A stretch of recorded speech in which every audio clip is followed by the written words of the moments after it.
So we're taking a look at Lesson 12, the Civil War. We've got an interesting group of soldiers here. Any idea what side these guys fought on? Confederates. Confederates? Union. Union. What would tip us off that these guys are Union soldiers? Yeah, that flag has a lot of stars, right? A lot more stars than just the 11 on the Confederate flag. But I'm glad we mentioned Confederate because I chose these guys specifically. These guys are Union soldiers from a border state. They're Union soldiers from Maryland. Border states like Maryland, Kentucky, Delaware, Missouri, and the new state that will be formed during the war, West Virginia. It'll be really like a brothers' war, a border war, people fighting on both sides, and families like Mary Todd Lincoln, Abraham Lincoln's wife, they had family members serving in the Union and the Confederacy. Same deal with Henry Clay's family, who we've talked about, who's since passed by now. We're going to start the Civil War out by looking at each country's advantages and disadvantages. So northern advantages, strong industrial economy, stable market economy. Most of the wealth is located in northern banks. A lot of factories, a lot of interconnecting railroads, interconnecting canals, and interconnecting turnpikes. A whole lot of commercial ports. Key port cities like Boston, Portland, New York, Philadelphia, Baltimore will remain in Union hands. Large population, a lot of manpower for the Army and the Navy. Women win wars. Women in the Union helped spearhead the war effort, working in factories, farms, and serving in a number of different capacities that we'll talk about. An already established centralized government led by Abraham Lincoln and the Republicans. Lincoln took control of nearly everything, railroads, telegraphs, you name it. The federal government took control of it. When you think about government expansion, it begins here. Additional support from liberated and runaway slaves from the South. What we call this group is contraband. They worked in a number of different capacities, labor, dispatches for sending information, also spies for intelligence, and then ultimately by 1863, African Americans are going to be able to serve in the Union Army and Navy. Eli Whitney's interchangeable parts with the help of gun manufacturers like Samuel Colt, weapons technology is going to rapidly advance during this era. So you start the war with a rifled musket and you end the war with a machine gun. Union spy network was largely led by Allan Pinkerton, who led the Pinkerton Detective Agency. Pinkerton's also the forerunner for the Secret Service, which was actually an anti-counterfeiting and sort of a spy ring. Secret Service becomes more of a government agency to protect the president after the assassination of Lincoln. These are some handy-dandy graphs to kind of just show you the lopsided advantage the Union had over the Confederacy. Total population, industrial workforce, total manufactured goods, and total railroad mileage. So we've got some pretty significant division in manpower. One of my favorite Civil War historians, Shelby Foote, says that the Union sort of fought this war with one hand tied behind their back because they had more manpower and more industrial might than the South realized. For example, when the war begins, there's not a single foundry in Cleveland, Ohio for iron or steel. By the end of the war, there's over 20. So when you think about that in terms of outright production, think of a city like Richmond, who was really the central location for weapons production and an iron foundry at Tredegar down in the city. That's one factory, right? Not 2, not 3, certainly not 20, where cities like Cleveland, Pittsburgh, New York, Boston, in terms of an industry, they explode during the Civil War. So when we move forward, when we talk about the growth of the Second Industrial Revolution, the Civil War catapults us into a Second Industrial Revolution. So let's look at northern disadvantages. They had to invade foreign territory, lack of knowledge of foreign terrain. They just didn't have the intelligence at the start of the war on where they were going or where they were fighting. Guys like Henry Halleck, Old Brains is his nickname, when he took command of the Western Theater in 1861, he had to go buy maps at a local general store, right? So there's also another issue too. The people living in the communities were constantly giving the Confederacy intelligence, and there were all these strategies to keep the Union bogged down, cutting down trees, burning bridges, tearing up roads, creating all types of obstacles for the Union to be able to move. Another problem for the Union, especially in the East, are some sort of slow generals, guys like George B. McClellan, Ambrose Burnside. I mean, even George Meade to a degree. There's others as well, but they were intimidated by the Army of Northern Virginia. They were intimidated by a force that they thought was much larger than their own. And again, nothing against these commanders. They had their positive marks. McClellan graduated second in his class from West Point and served in the Mexican War. He brilliantly organized the Army of the Potomac in 1862, leading up to the Peninsula Campaign from basically the end of July of 1861 to the start of the Peninsula Campaign. He really got the Army of the Potomac trained, but he was slow to act. Burnside, brilliant when it came down to coastal artillery defenses. He was also the inventor of a carbine rifle, but as a commander of an army, he made some really bad choices. The same could be said on the opposite side for the Confederacy in the West, which we'll talk about here in a bit. Another thing that we've got to look at too, the North largely has to fight an offensive war, and they're not in the East going to follow up on massive offensives like they should because they believe that they're outnumbered or that their numbers are equal. When in most cases, even in the first years of the war, they had twice as many soldiers on the field as the Confederacy did. Desertion was a problem in both armies. Somewhere between 9 and 12% of desertion rates, meaning soldiers leaving the field and returning home or going on the run.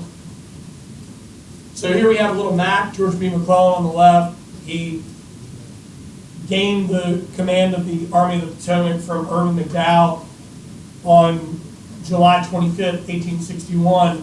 Following the Peninsula Campaign, he lost it to John Pope. Following the Northern Virginia Campaign, he regained it, but then following the Maryland Campaign, he lost it again. He's going to end up running against Abraham Lincoln in the election of 1864. There's Burnside on the right. The reason we use the term sideburns is because of Burnside's facial hair. He's one of these guys that they should have kept him in the coastal defense arena. Leading an army or even a corps was a little beyond his capacity. Let's talk about some Southern or Confederate advantages. Fighting on the home turf, fighting for independence, fighting for their own way of life, fighting for states' rights. They see this as, both sides see it as a second sort of American Revolution. They had a large interconnected spy network. Thomas Jordan and Rose O'Neill Greenhow operated a spy network within D.C. Bill Boyd operated a spy network throughout the Shenandoah Valley, as did other partisans like John Singleton Mosby, John and Bowdoin. You also had a group called Home Guard. They were people that weren't in the military. They were like still tending to farms and you know, war production, but they were kind of like guerrilla warfare fighters. And then you have local intelligence that, you know, civilians helping people out along the way. Strong generals, Robert E. Lee in the east, Albert Sidney Johnston in the west. I do want to make note of Albert Sidney Johnston though. He's the highest ranking general on the Confederate side to be killed in the war, and he's killed early on. Thomas J. Jackson, Stonewall Jackson, who will die as a result of wounds after Chancellorsville, and then Jeb Stuart, James Yule Brown Stuart, who will die after wounds inflicted at the Battle of Yellow Tavern in 1864. Lee will survive the war. We'll talk a little bit about that a bit later. In the first 2 years, the Confederacy, hands down, had better horsemen. Their cavalry was far superior to that of the Union cavalry. But by 1863, the Union cavalry caught up. Marksmen, within the first year of the war, Confederate marksmen came equipped and well trained. But by the second year of the war, by 62 and into 63, Union marksmanship improves. And then another Southern advantage is, what is their goal? They just need to wear down the South, much like their founding fathers had worn down the British to gain independence. If they could gain international recognition as an independent nation and not a belligerent, then they would be able to get their independence. Do keep in mind that the Confederate capital was originally in Montgomery, Alabama. They moved the Confederate capital to Richmond, Virginia, for multiple reasons. They move it because of its proximity to D.C., the James River and the James River Canal System, the Kanawha Canal System, and also Tredegar Iron Works, and it's one of the larger manufacturing cities in the American South. Here we have Robert E. Lee, commander of the Army of Northern Virginia, Albert Sidney Johnston, commander of the Army of Tennessee. He'll lose his life at the Battle of Shiloh. Thomas Stonewall Jackson, Lee's 2nd Corps commander in the Army of Northern Virginia. He dies of his wounds as a result of the Battle of Chancellorsville due to friendly fire. And then Jeb Stuart, over on the right, he is Lee's cavalry commander. And as I mentioned, he will die as a result of wounds inflicted at the Battle of Yellow Tavern outside of Richmond.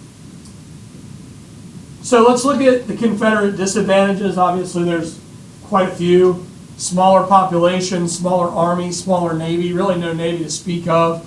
Smaller economy. Much of the Confederate finances are tied up in northern banks. Little industrialization. Richmond and Birmingham are your only major ironworks. There is manufacturing in places like Nashville, Memphis, Chattanooga, Atlanta, Fayetteville, North Carolina, Montgomery, and did I mention New Orleans?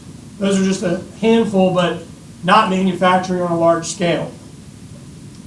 You also have a problem with the development of a centralized government. It pretty much keeps the American Constitution with the exception of one clause.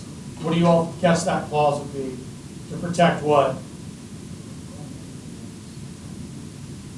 It's actually a clause to take away rights for one group in particular. Slaves. Very good. Nice job. It is a clause to protect slavery. All right? So to say this war is not about slavery is very short-sighted. So states that were fighting this and were all about states' rights, they're pretty angry when there's an embargo placed on cotton. There was a draft law made. There was a federal or a Confederate income tax passed. So states within the Confederate States start to threaten to secede or break away. Georgia becomes one of the first. Class problems, certainly a rich man's war and a poor man's fight. One particular law that was passed, super weird and completely messed up. If you owned over 20 slaves, you didn't have to get drafted. So how do you think this made the common soldier feel that didn't own any slaves? They felt that they were fighting a war for to keep the institution of slavery alive. Weak Confederate currency backed by cotton. The Confederate treasurer Memminger, the Secretary of Treasury for the Confederacy, passed this embargo, and Jeff Davis, the president of the Confederacy, got behind it. It totally backfired because England starts growing cotton where?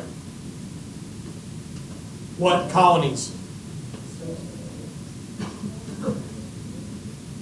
Where does England have colonies? Not in America anymore. Okay? You have Canadian provinces, but you're not going to grow cotton in Canada. That's a good guess, but that's not what I'm looking for. Let's think about British colonies. That's an even better guess, but I'm looking for another. India. Thank you. Very good. Britain has obtained colonies in Africa and India, and they're going to start producing not only cotton, but tobacco in India as well. So this embargo backfires on the Confederacy. Very little specie, very little gold and silver. The Western Army had much weaker leadership for the Confederacy than the Eastern Army. After the death of Albert Sidney Johnston, how many people have ever heard of that guy before you walked in the room today? Probably no one, okay? He is the equivalent of Robert E. Lee in the West for the Confederacy. In fact, he actually has more battle experience than Lee, and he has essentially, at the start of the war, he's technically ranked higher than Lee going into the Confederacy. So, I don't know if you realize this, when the war began, Lee did not have a major command. He was a general. He doesn't get a major command until the Peninsula Campaign. He was outranked by other generals. After the Peninsula Campaign and victories at a number of battles, Lee and the death of Albert Sidney Johnston, Lee catapults to the top of the list of Confederate generals in terms of rank. So Johnston is killed in the Hornet's Nest at the Battle of Shiloh. Bullet went through his boot. He had sent his medic to go help a private, and it severed an artery and he bled out his boot. A tourniquet could have saved his life. West Virginia broke from Virginia in 1861, officially became a state in 1863. This created a border war within the war. Not to mention the other border states, Missouri, Kentucky, Maryland, Delaware, all practiced slavery but stayed in the Union. And that created border wars on the border of Missouri and Kansas, Kentucky and Tennessee, Maryland and Virginia, Maryland and Pennsylvania, and Delaware and Maryland as well. This is Tredegar Iron Works. How many people have seen this? If you've ever gone down to Browns Island or Belle Isle, you've seen Tredegar. There's a reason that Tredegar is still intact. When Richmond was burnt to the ground in 1865 by Confederates, the owner of Tredegar Iron Works had armed guards circle the ironworks, not allowing anybody to come in and burn the place down. And that's why it's still pretty much in its original condition. Let's take a look at some strategies on either side of the war here. The Union is going to adopt Winfield Scott's Anaconda Plan, Old Fuss and Feathers. This plan is to blockade all southern ports on the Atlantic in the Gulf of Mexico and take control of major rivers like the James, the Tennessee, the Cumberland, control the Ohio. But the prize is what river? What river do they really want to control? The Mississippi. Very good. So that's going to be the goal in the West, is to control the Mississippi River. They want to take the Confederate capital in Richmond. The battle cry for many of these soldiers in the Army of the Potomac was, "On to Richmond, on to Richmond." They also wanted to keep England and France out of the war. There were a handful of problems that occurred. The Trent Affair and the Alabama issue. The Trent Affair, the British were meeting with some Confederate diplomats, and they were apprehended, and the British said, hey, they were meeting with us in open seas, you better release them and not hold them prisoners of war. And those Confederate ambassadors were later released for preventing an international incident. You also have the Alabama issue. England was producing ships for the Confederacy, and they did that throughout the war. And they kind of did it in a little bit of a shady way. When they got caught out over the building of the CSS Alabama, they started building other ships, but funneling the money through France, and France was funneling the money through Egypt. So it's kind of a weird way in which the Confederacy was still getting ships throughout the war. And then Confederate strategies: keep your major southern cities, wear down the Union, try not to lose any of the capitals nor the forts that you had taken in '61. Gain global recognition, not just as a belligerent, but as an independent nation from England, France, or any global power. Clearly that was a big reason why America won its independence, due to recognition by countries like France, Holland, Spain, and Russia. And then, as I said before, that embargo on cotton, that really backfired. Keep in mind that prior to the war, this American South was providing the world with like 75 to 80% of its cotton, right?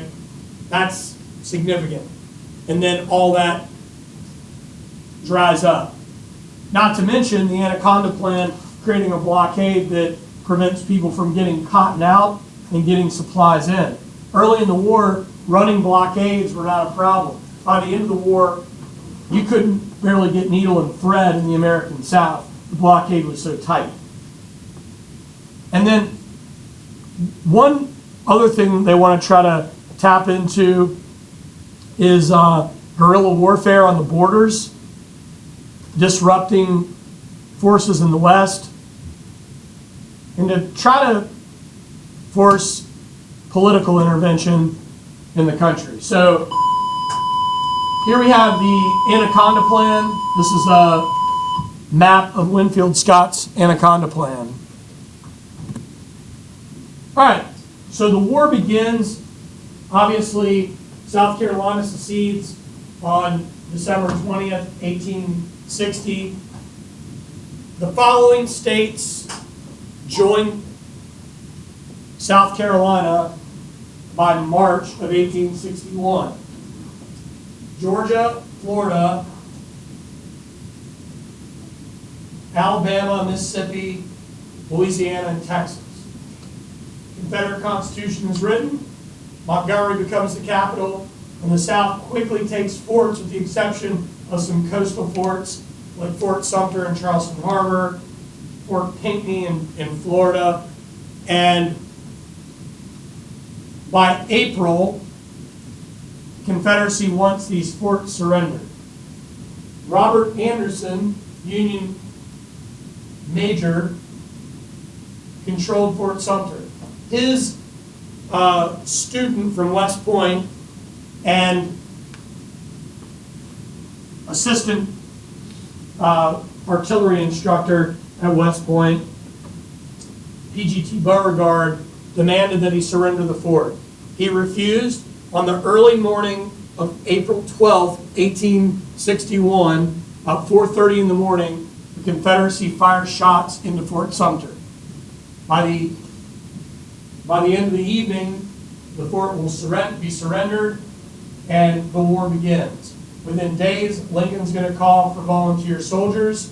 By the end of the month, Virginia, Tennessee, North Carolina, and Arkansas will join the Confederacy. The capital is going to be moved from Montgomery to Richmond, and both sides are going to start mobilizing for war. A spy ring in Washington, D.C., led by Rose O'Neal Greenhow, informs Beauregard that a large Union force is going to march on Richmond in July. Beauregard moves his forces to Manassas, Virginia. This is the first major battle of the war. It's called the Battle of Bull Run or the Battle of Manassas. Most everybody named battles after either waterways or towns. The Union typically named them after waterways because waterways didn't change on maps, and the Confederacy usually named them after towns because 99% of the war was fought in the American South. This battle is going to be a Confederate victory. This is where Thomas J. Jackson gets his nickname Stonewall, because he and the Confederates hold Henry House Hill, and General Bernard B. says, there's Jackson standing like a Stonewall, rally behind the Virginians. That turns the tide of the battle. There are spectators at this battle, mostly congressmen. They actually create a log jam on the bridges getting out of Bull Run, or getting across Bull Run Creek and out of Manassas, which creates utter chaos. It was absolutely nuts. Nearly close to 5,000 missing, killed, wounded on both sides combined by the end of the day. Up to that point, the bloodiest battle in the war. Clearly, there's going to be a number of others we're going to talk about today that will eclipse that number and really just be completely gruesome. This was a gruesome day as well. Do keep in mind that there's also a significant battle in the West, the Battle of Wilson's Creek in August of 1861.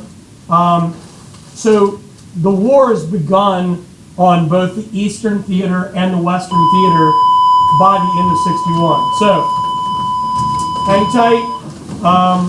Hold on one second. Thanks.